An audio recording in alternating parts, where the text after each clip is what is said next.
오랜만에 만나는 얼굴입니다. 사진 속 제주 다시 보기 고경대 작가님 나오셨습니다. 어서 오세요. 네, 안녕하세요. 오늘은 어떤 이야기를 해볼까요? 네, 지금 방송에서 삼인 바다인 제주에 바다에 사람들이 어떻게 더불어 살았나 이야기하고 있는데요. 오늘은 태우 이야기 해보겠습니다. 사진 보시죠. 바닷가에 물이 빠진 것 같고 태우가 여러 대 보이네요. 네, 저 태우는 떼배, 터우, 터배, 태위 등으로 부르는 제주 고유 배라 할 수 있는데요. 태우는 고대 탐나 시대에도 있었다고 하는 것인데요. 특히 조선 시대에 출륙 금지령이 내렸을 때는 이런 태우를 타고 가까운 바다에서 고기도 낚고 밥걸음옷을 해조류도 따기도 했을 것 같은데요. 또 17, 18세기 문헌에도 보면 바닥에서 풍랑을 만나 태우가 부서지고 익사했다라는 기록으로 있는 거 보면 정말 오래전부터 제주에서 사용했던 배가 분명하죠. 네. 제주 갯꽃은 검석 솜잎, 그러니까 칼 같은 바위, 날카로운 바위가 이어져 서 있다 이렇게 표현할 만큼 제주도 바다가 거친 환경인데요. 네. 이런 척박한 바다에서 살아가기 위해서 만들어낸 배가 태우일 것이고요. 이 태우는 바다밭에서 필요한 것들을 얻는데 생명줄 같은 배였다고 할 수 있는데요. 이런 태우를 찍은 또 아버지 사진이 있습니다. 그것도 보시죠. 앞에 태우가 네. 보이고요. 멀리 보이는 저 섬은 비양도인가요? 네, 맞습니다. 비영도가 보이는 이곳은 한림읍 수원리인데요. 또 바다에 말뚝 같은 거 세워놓은 저곳은 양어장이고요. 또 저 태우를 보시면 그 태우 위에 긴 나무가 걸쳐져 있죠. 네. 저것을 이제 노라고 하는데요. 아. 엔진이 달리지 않은 배는 운전하려면 저런 노가 있어야 하는데 제주에서는 노를 뇌라고도 불렀다고 하는데 그래서 저 노를 터윈뇌라고 합니다. 태우의 노를. 이 태우에서 노는 보통 배에서의 노와 모양이 좀 다르다고 하는데요. 또 노 젓는 방식도 다르고요.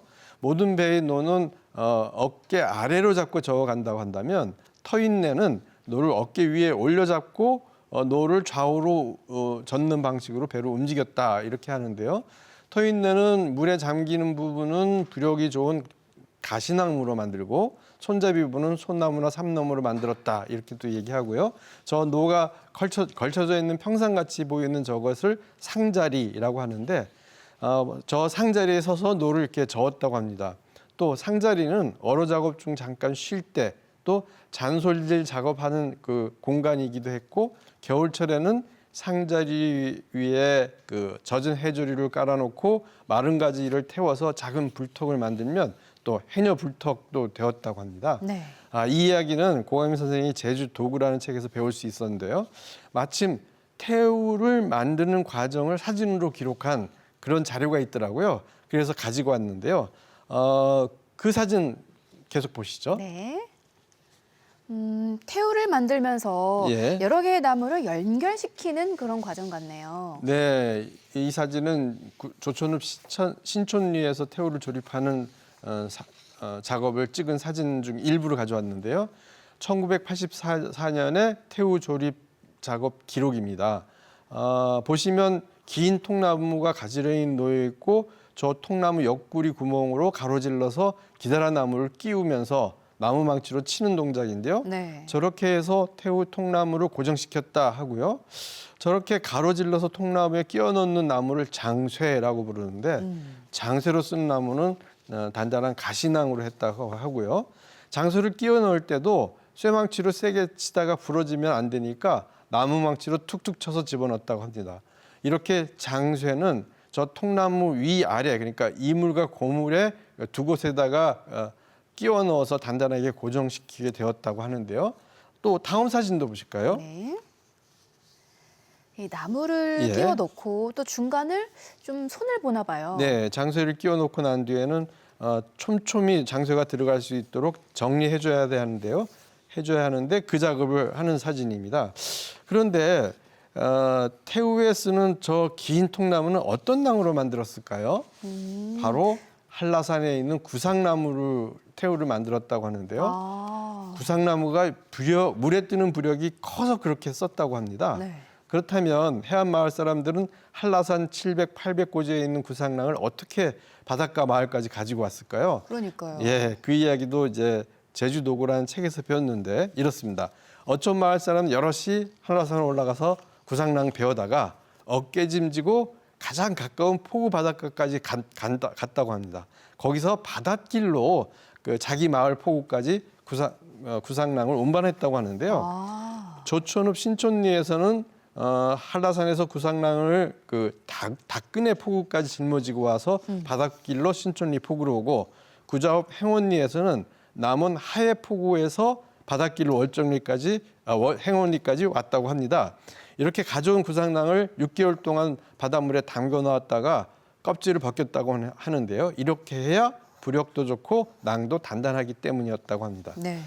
그런데 구상랑이 한라산 일부 지역에만 자라는 낭이고 점점 구상랑 자원이 고갈되어 가면서 또 일부는 일본 대마도에서 참나무 숙대낭을 사다가 태우를 만들기도 했다는데요. 네. 대마도 숙대낭이 유독 부력이 좋아서 그렇게 했다고 합니다. 사진처럼 장세를 끼운 다음에는 단단히 고정해야 되겠죠. 네. 그 사진도 보실까요? 이제 저 나무들을 묶는 거군요. 예. 밧줄로 고정을 하는 거네요. 네, 맞습니다. 장쇠를 통나무에 끼워 놓은 후에는 저렇게 밧줄로 고여서 고정한다는데요. 두 사람이 밧줄에 장대를 끼워서 조이고 있죠. 그런데 이 태우는 이렇게 겨울에는 해체해 놓았다가 새봄에 다시 조립해서 썼다는 것 아시나요? 아우, 그래요? 저도 처음 배웠는데요. 네. 겨울 동안 태우를 해체시키는 것은 그 이전에 7, 8개월 동안 물을 먹은 통나무가 겨우내 건조하게 되고 그래서 무게가 가벼워져서 항해 속도가 빨라지기 때문에 그리고 또 태우가 썩는 것도 방지하기 위해서 저렇게 해체했다고 하는데요. 그래서 겨울에는 성창 한켠에 해체한 낭들을 보관 건조했다가 이듬해 어로 시기가 다가올 음력 3월쯤에 저렇게 조립해서 사용했다는 것인데요. 이 보셨던 사진이 바로 해체했다가 조립하는 과정을 기록한 사진이라고 하겠죠. 또 사진 보실까요? 네. 이 나무에 구멍이 있네요. 네네. 뭔가를 끼워 넣었을 것 같은데요. 네, 그렇게 장쇠로 통나무를 묶어놓고 그 위에 그 멍이라는 긴 나무를 또 고정시키고 그 위에 상자리도 만들고요. 또 이 사진처럼 사진에 보시는 구멍도 만들기도 했다는데요. 저 사진에 보이는 나무 구멍을 돛대 궁기라고 하는데요. 저런 시설에 자리 그물을 고정하기도 했답니다. 태우로 자리 잡는 이야기는 다음 시간에 더 하기로 하고요. 네. 또 자료 사진 가져왔는데요. 그것도 보실까요?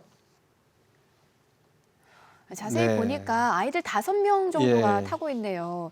뭐 표정이며 차림새가 너무 귀여운데요. 네, 그렇죠. 국립중앙박물관에 있는 1914년에 찍은 사진인데요. 그러니까 110여 년 전 태우, 그 다음에 당시 제주 아이들입니다. 오늘 방송에서 배운 것에 의하면 저 아이들이 서 있는 저기가 바로 태우의 상자리이겠죠. 그러네요. 그리고 왼쪽에 터우 뇌도 보이네요. 태우가 바다에 뜨면 이런 모습일 텐데요. 이곳에서 헤엄치고 놀고 있는 아이들에게 일본 사람이 다 태우에 올라가라 시켜서 저렇게 세워놓고 찍은 연출 사진 같기도 하고요. 네. 예, 자료에 의하면 1936년 말, 그러니까 일제강점기에 제주도의 태우가 533척, 그다음 1939년에는 541척이나 되었다고 하는데요. 네. 근데 이제 세월이 지나서 1982년에는 55척, 오. 86년에 32척만 남게 되었다고 하는데요. 이제는 저 태우를 찾기가 쉽지 않죠. 그러네요. 예, 아버지가 찍은 태우 사진이 또 있는데요. 그것도 보실까요? 네. 앞쪽에 예. 태우가 보이고 사람들이 바닷가에서 뭔가를 잡고 있어요. 자세히 보면 볼 수 있네요. 예, 이 사진은 바로 저 돌담, 그러니까 용촌수 옆에 태우가 묶여져 있는 건데요. 태우는 마을 가까이 갯곳에 썰물이 되면 저렇게 갯바위에 걸쳐 놓겠죠.